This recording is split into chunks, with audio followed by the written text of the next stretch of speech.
Halo semuanya, kita berjumpa lagi pada kesempatan kali ini dalam Klinik Investasi Industrial Asset Management episode ke-11 yang berjudul Investasi dalam Era Suku Bunga Rendah. Untuk kali ini kita akan membahas beberapa topik. Yang pertama adalah apa pengaruh suku bunga yang rendah ini terhadap obligasi dan saham. Yang kedua, apa yang menjadi justifikasi tingginya valuasi saham. Dan yang terakhir, produk investasi dalam era suku bunga rendah. Seperti kita ketahui bersama, pandemi COVID-19 menyebabkan ekonomi dunia mengalami resesi, pertumbuhan GDP negatif, inflasi juga sangat rendah. Kondisi tersebut memaksa bank-bank sentral untuk menurunkan tingkat suku bunganya demi memberikan stimulus bagi perekonomian. Pada chart pertama kita lihat saat ini tingkat suku bunga di Amerika Serikat sendiri 0 sampai 0,25 itu merupakan terendah dalam 5 tahun terakhir.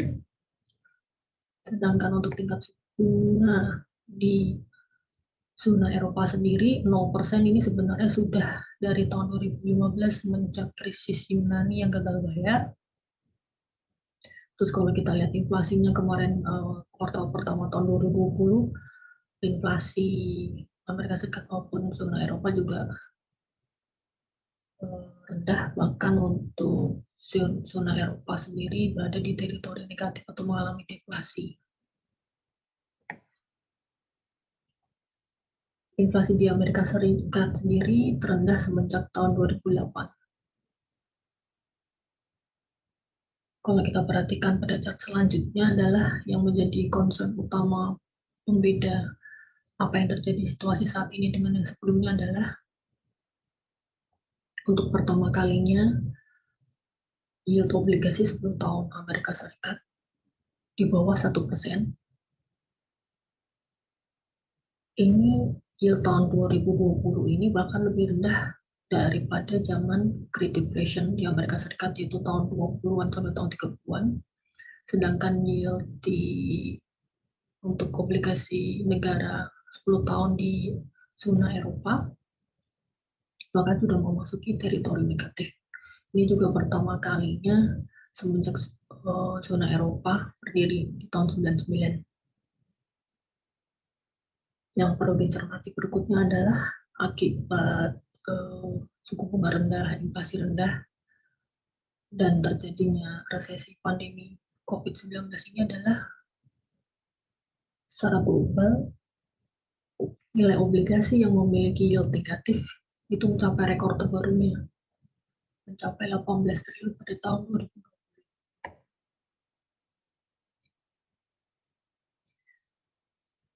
2020. Jadi yang menjadi paling pembeda adalah walaupun sebenarnya kalau dilihat dari chart tingkat suku bunga saat ini memang bukan pertama kalinya pada level 0. Itu level 0 di Amerika Serikat tahun 2008 maupun 2015 untuk zona Eropa. Inflasi juga sebenarnya tahun 2008 mungkin lebih rendah, tapi yang patut dicermati adalah rekor jumlah obligasi dengan yield negatif merupakan tertinggi dalam 15 tahun terakhir. Dan kenapa ini bisa terjadi? Karena krisis yang terjadi pada saat ini bukanlah krisis keuangan yang seperti sebelum-sebelumnya 2008 maupun mungkin di Asia tahun 99. Tapi krisis yang terjadi saat ini akibat pandemi 19 merupakan krisis yang pertama kalinya di sisi supply maupun demand dari perekonomian itu sendiri. Sehingga ketidakpastiannya sangat besar, belum pernah menghadapi krisis seperti ini yang tidak tahu kapan akan berakhirnya.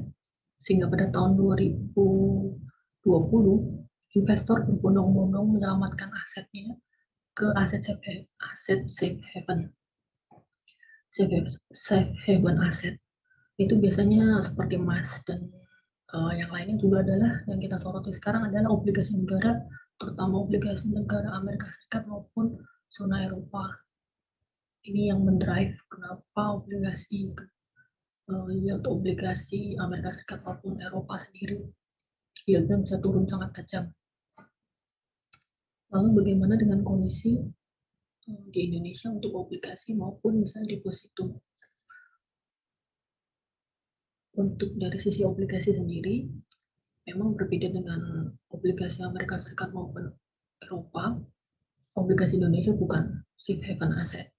Sehingga tahun 2020, terutama kuartal pertama ketika pandemi dimulai,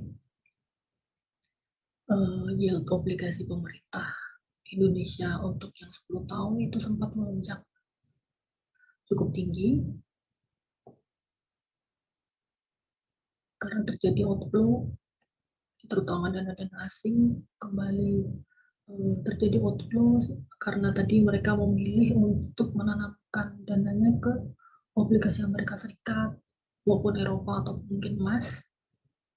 Jadi sempat terjadi lonjakan yield di kuartal pertama tahun 2020. Jadi walaupun suku bunganya sudah dipangkas, memang yield masih cukup tinggi pada saat itu. Walaupun memang seperti kita lihat di chart, seiring dengan waktu, yield obligasi Indonesia pada akhirnya mengalami penurunan mengikuti dengan penurunan tingkat suku bunga dari Bank Sentral sendiri. Sedangkan untuk deposito sendiri, ya tentu saja normalnya dengan penurunan tingkat suku bunga dari Bank Indonesia pasti deposito juga mengalami penurunan suku bunga, walaupun secara real setelah dikurangi inflasi, yield untuk deposito sendiri returnnya masih positif. Yang perlu kita cukup menarik adalah pada Agustus 2020, kuartal ketiga 2020 itu terjadi lonjakan real deposit return karena memang penurunan inflasi yang terjadi lebih cepat daripada penurunan tingkat suku bunga. Ini juga patut dicermati karena pada saat itu tabungan deposan di bank yang di atas 5 miliar mengalami kenaikan sampai 2 kali lipat pada bulan Agustus 2020. Makanya dari bulan kuartal pertama malah justru naik dari sisi tabungan. Hal ini tentu saja bagi investor lokal, deposito di perbankan lebih dianggap aman daripada aset investasi lainnya. Sehingga mereka lebih memilih menanamkan dananya di deposito perbankan. Walaupun kita lihat selanjutnya sampai 2021 terus mengalami tren penurunan untuk return dari deposito sendiri. Setelah kita membahas dampak rendahnya tingkat suku bunga terhadap obligasi dan tabungan ataupun deposito, selanjutnya kita akan membahas dampak era suku bunga rendah ini terhadap pasar saham.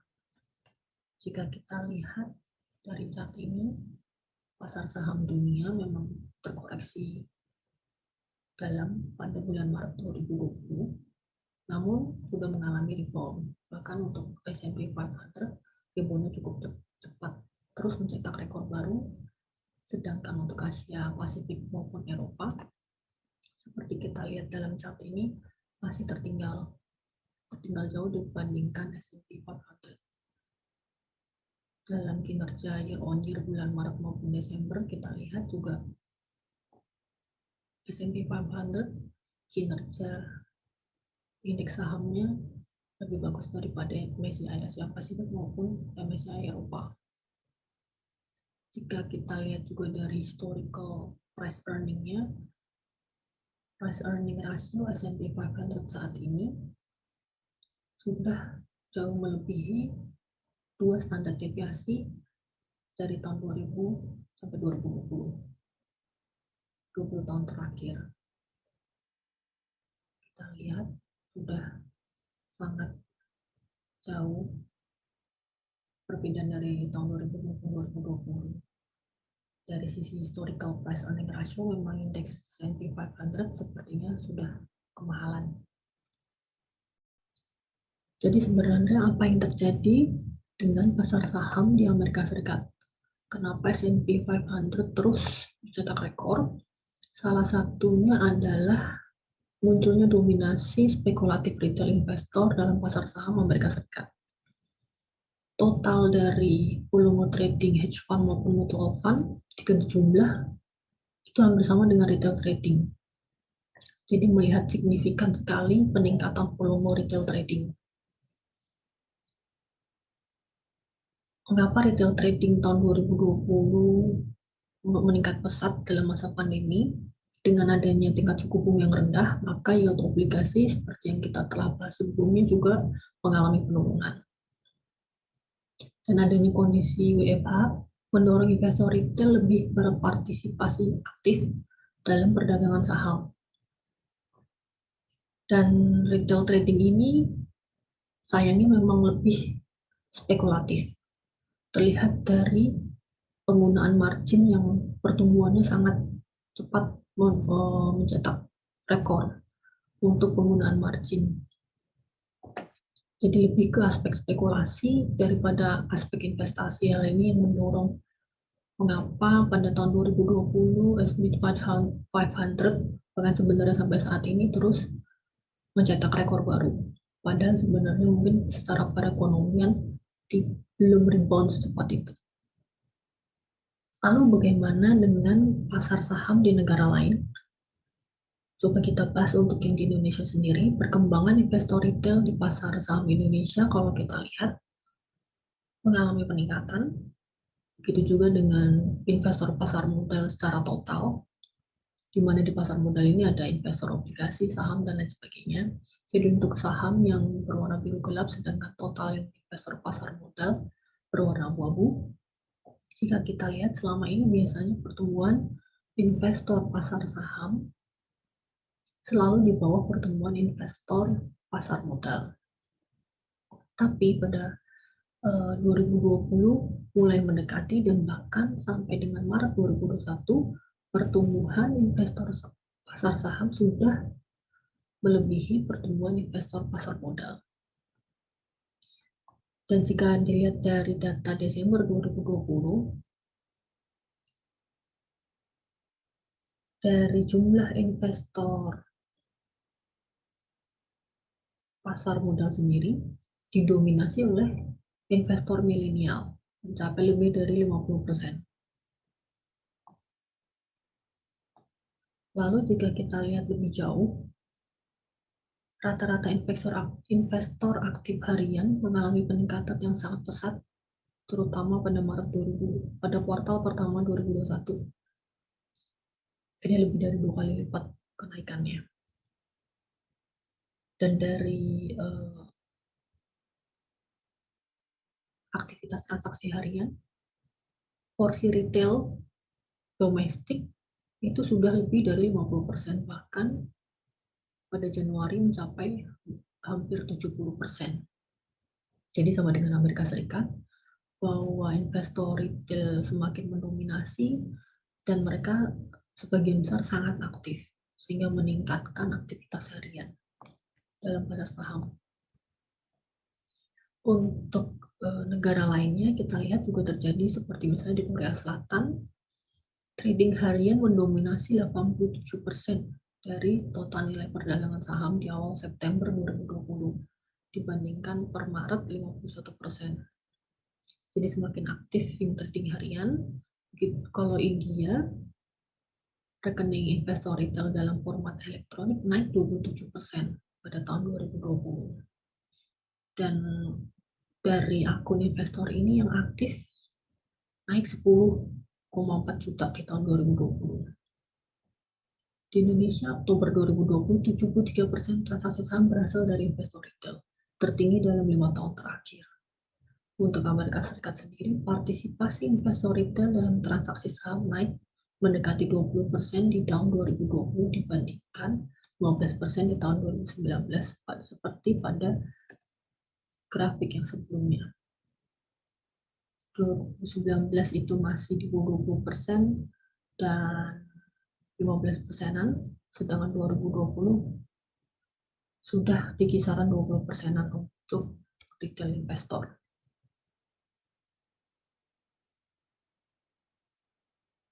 Pada slide sebelumnya kita sudah membahas bahwa sepertinya kalau dilihat dari historical data price earning ratio, sepertinya saham sudah terlalu mahal, terutama S&P 500. Lalu apa sih yang mendasari menjustifikasi tingginya valuasi saham tersebut? Salah satunya adalah konsep present value. Ini kita lihat rumusnya seperti ini. di mana arus kas dari dividen saham di masa yang akan mendatang, future value dari dividen tersebut, kita diskon dengan suku bunga tertentu untuk menemukan nilainya dalam rupiah saat ini, present value. Jadi dalam hal ini suku bunga mendiskon nilai future value.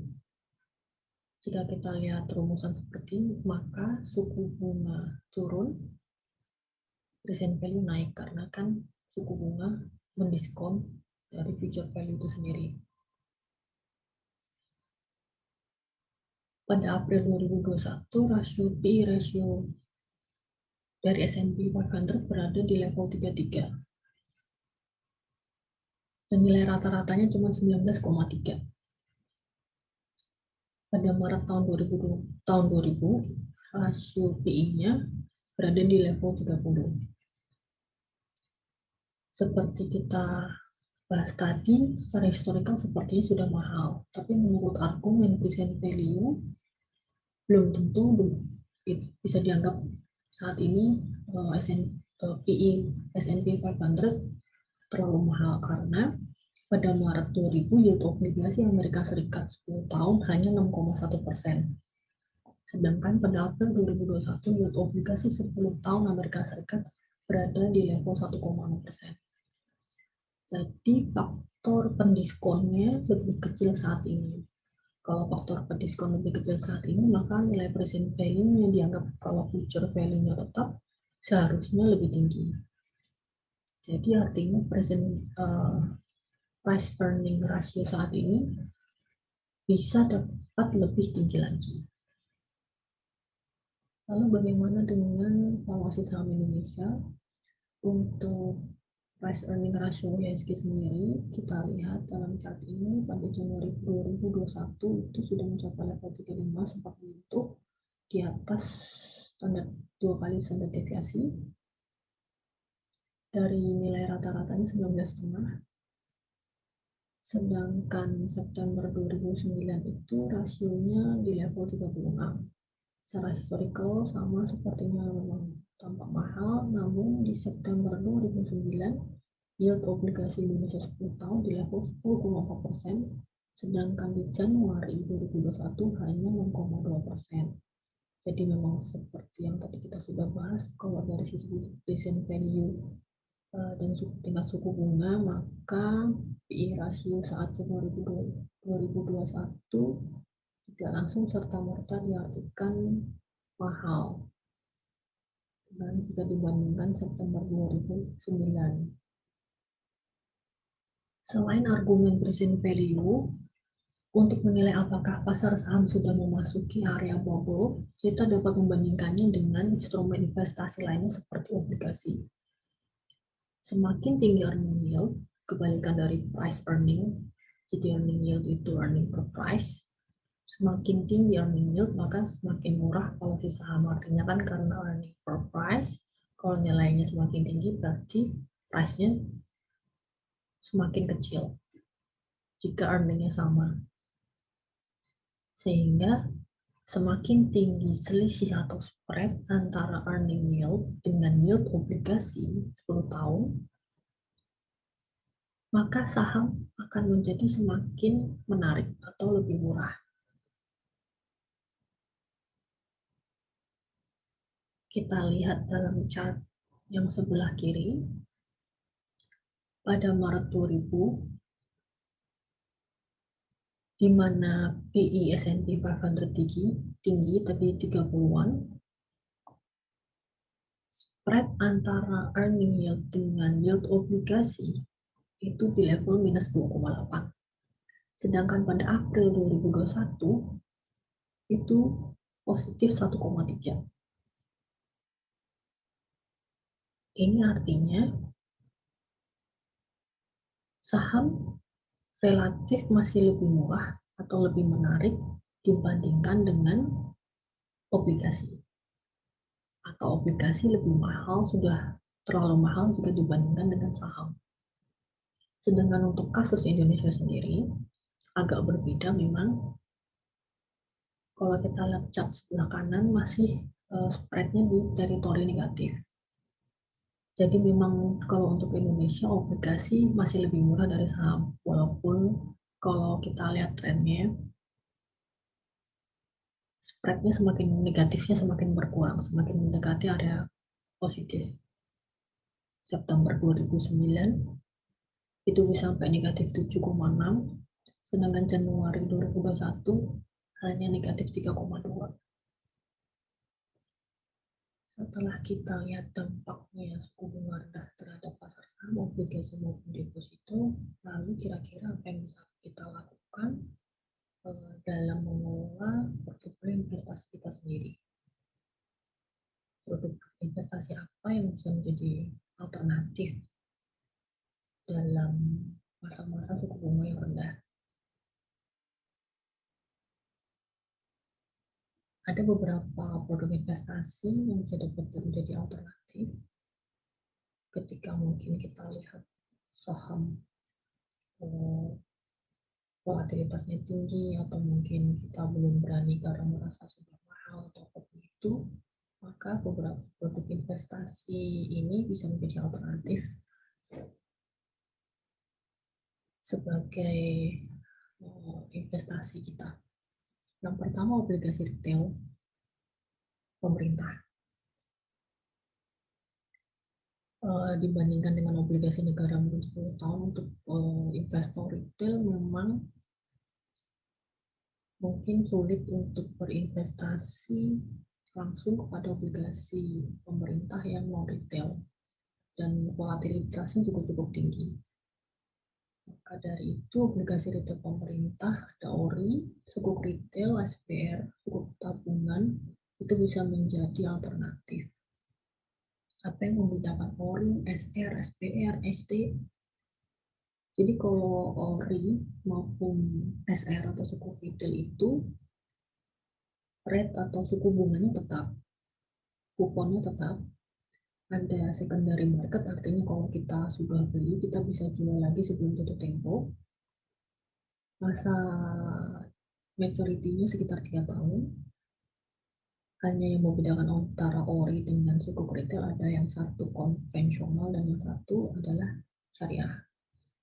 Yang jenis grup kedua adalah SPR maupun ST, SPR saving bond retail maupun ST sukuk tabungan. Jadi kalau SPR ataupun ST ini mereka suku bunganya atau kuponnya floating, ada tingkat level minimumnya dan biasanya bisa 2 tahun. Tapi kelemahannya adalah non secondary market. Jadi kalau sekali beli ya ada hold sampai jatuh tempo, atau memang dibuka peluang biasanya di tengah-tengah sedang berjalan bisa early redemption 50%. Yang membedakan antara ST dengan SPR hanya konvensional versus syariah. Minimum pembeliannya bisa 1 juta. Yang berikutnya adalah obligasi retail korporasi. Sama memang kalau yang non retail akan cukup sulit bagi investor retail memang untuk memiliki cukup dana membeli obligasi korporasi yang non retail. Kelebihan obligasi retail korporasi ini biasanya suku bunganya memang lebih tinggi dari obligasi pemerintah. Minimum pembeliannya bervariasi, ada yang 1 juta, 50 juta, 100 juta. Tapi yang perlu diingat, beda dengan obligasi pemerintah yang notabene lebih terjamin karena kita anggap negara tidak bisa untuk gagal bayar, default risk-nya sangat rendah. Kalau obligasi retail korporasi tentu saja namanya perusahaan ada risiko gagal bayar. Jadi memang return-nya lebih tinggi, tapi risiko juga sedikit lebih tinggi. Sebagai gambaran, obligasi retail korporasi yang akhir-akhir ini rilis itu ada Moratelindo misalnya minimum 100 juta. Untuk 3 tahun itu kuponnya bisa di level 10%-an. Untuk SMF, Sarana Multigria, itu untuk yang level yang untuk 370 hari itu bisa kuponnya di sekitaran 5%-an. Tapi dia memang ratingnya jauh lebih tinggi daripada Moratelindo. Memang rating mempengaruhi, karena itu menggambarkan risiko default, tentu saja menentukan nilai kuponnya.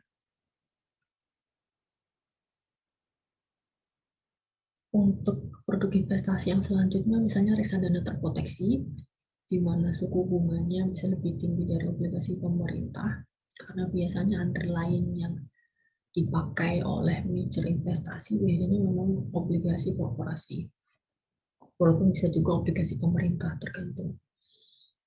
Minimum pembeliannya juga bervariasi karena reksadana dia bahkan bisa lebih kecil lagi, minimum pembeliannya bisa mulai dari 100.000. Sama kalau underlyingnya dia obligasi korporasi, tentu saja ada risiko gagal bayar, dan tapi keunggulannya adalah pajak kuponnya saat ini 10% dibandingkan kalau kita beli langsung obligasi retail korporasi maupun obligasi retail pemerintah 15% pajaknya. Produk yang berikutnya adalah EBA SP. Suku bunganya juga biasanya lebih tinggi dari pemerintah. Underlyingnya yang EBA SP yang saat ini adalah tagihan KPR yang berkualitas baik. Minimum pembeliannya mulai dari 100.000, sama karena ini korporasi sebenarnya tergantung dari kualitas tagihannya sendiri. Kalau misalnya KPR juga kan namanya KPR ada risiko gagal bayar. Dan dapat diperdagangkan, yang membedakan dapat diperdagangkan di pasar sekunder. Sebagai contoh, EBA SP dari SMFPTN, yang seri A itu kuponnya 6,5%. Kalau yang seri B-nya bisa 10%. Selain produk-produk investasi tadi, ada juga yang bisa jadi alternatif reksadana pendapatan tetap. Kita lihat chartnya. Untuk dari sisi Infovesta Money Market Index atau Infovesta untuk reksadana pasar uang, Infovesta reksadana saham, dan Infovesta reksadana pendapatan tetap. Kita lihat yang kinerjanya paling tinggi adalah pendapatan tetap. Kita lihat dari sisi lebih detail juga, terlihat perbandingannya seperti apa. Memang kalau mau konsisten tentu saja money market selalu positif, hampir selalu. Sedangkan kalau pendapatan tetap bisa negatif, tapi on average kita lihat masih positif. Sedangkan kalau equity kita lihat sangat volatile dan masih underperform sayangnya dibandingkan bahkan money market maupun reksadana pendapatan tetap. Dan reksadana pendapatan tetap masih menarik karena jika kita lihat yield obligasi pemerintah saat ini masih berpotensi turun, karena yield yang saat ini masih di atas peer yield-nya, yaitu sekitar 5,8-6%. Saat ini mungkin di level 6,4-6,5. Selain itu, Indonesia juga masih menawarkan positive real yield yang menarik dibandingkan negara lain sama-sama investment grade.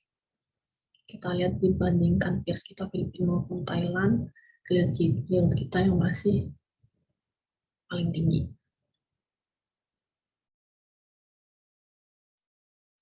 Berikutnya ada KIKDIRE atau kontrak investasi kolektif dana investasi real estate. Kalau di luar negeri lebih sering dikenal dengan nama REIT atau Real Estate Investment Trust. Yang membedakan KIKDIRE dengan reksadana adalah pada underlying investasinya.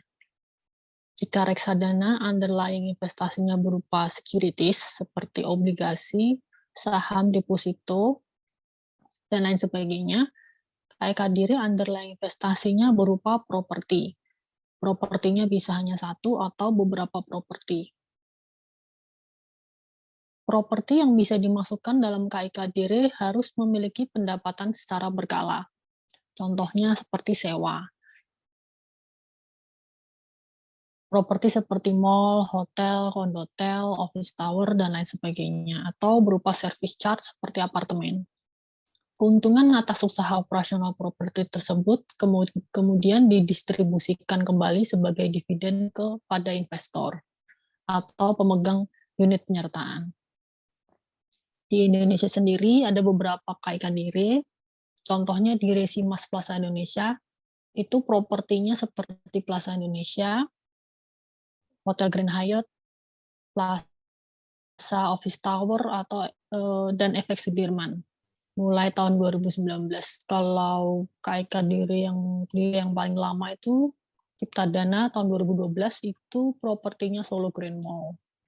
Memang untuk saat ini sih dividen yield DIRE yang ada di Indonesia menurun karena pandemi, karena seperti kita ketahui pandemi memukul sektor properti retail seperti mall, office tower maupun hotel. Jadi memang dividen yield-nya kecil, bisa cuman 1%-an aja.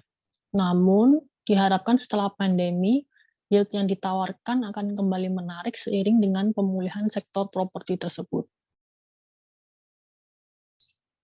Lalu mungkin yang bisa dapat menjadi option juga, pilihan juga alternatif adanya, misalnya kalau tetap mau di saham adalah high dividend paying stocks. Contoh-contoh emiten dalam IDX High Dividend 20. Jadi emiten-emiten yang membagikan dividen yang cukup tinggi. Ini membernya 20. Kalau kita lihat, bisa dilihat dividen per share dalam 12 bulan terakhir. Ini rupiah per lembar sahamnya berapa dapat dividennya. Kalau dari segi dividen yieldnya bisa dilihat sendiri mana yang menarik. Memang yang perlu dipertimbangkan, ya namanya saham pasti entry point akan berpengaruh. Apakah kita masuk entry point-nya sudah tepat atau belum, ketinggian atau waktu lagi murah. Kalau memang ketinggian memang ada risiko bahwa apa yang kita dapat dari dividen itu bisa tergerus oleh penurunan harga dari saham itu sendiri. Tapi kalau kita mungkin jangka menengah jangka panjang, high dividend paying stocks ini cukup worth it. Nah, itu saja pembahasan kita pada kesempatan kali ini. Kita sudah membahas bagaimana suku bunga yang rendah itu terhadap obligasi maupun saham, di mana obligasi yieldnya mencapai titik terendah seperti dikatakan sepanjang masa. Begitu juga dengan saham dengan tingkat suku bunga rendah, justru untuk Amerika Serikat khususnya malah mencetak rekor baru. Dan justifikasi dari tingginya valuasi saham saat ini di Amerika Serikat adanya konsep present value. Dengan adanya tingkat suku bunga rendah, maka present value dari future value dividen yang akan diterima menjadi lebih tinggi, maupun jika dibandingkan dengan relativitas obligasi, maka memang saham Amerika Serikat masih lebih murah dibandingkan obligasi. Namun tidak demikian dengan Indonesia, di mana sayangnya memang saat ini obligasi masih relatif lebih murah daripada saham. Lalu dengan tingkat suku bunga yang rendah, deposito juga pastikan real return-nya juga semakin turun. Sedangkan saham mungkin kita lihat volatilitasnya cukup tinggi di tengah, selain karena suku bunga juga karena memang pandemi yang belum berakhir, produk-produk investasi yang bisa menjadi alternatif bagi investor retail yang mungkin lebih mengingat sesuatu yang lebih pasti atau lebih aman risikonya, bisa dengan obligasi retail pemerintah, obligasi retail korporasi, reksadana terproteksi, dengan EBA, maupun dengan reksadana pendapatan tetap. Jika tetap kepingin investasi di saham, bisa dengan berinvestasi di saham dengan high dividend. Itu saja pembahasan kali ini. Terima kasih sudah meluangkan waktu. Sampai jumpa dengan klinik investasi selanjutnya. Terima kasih.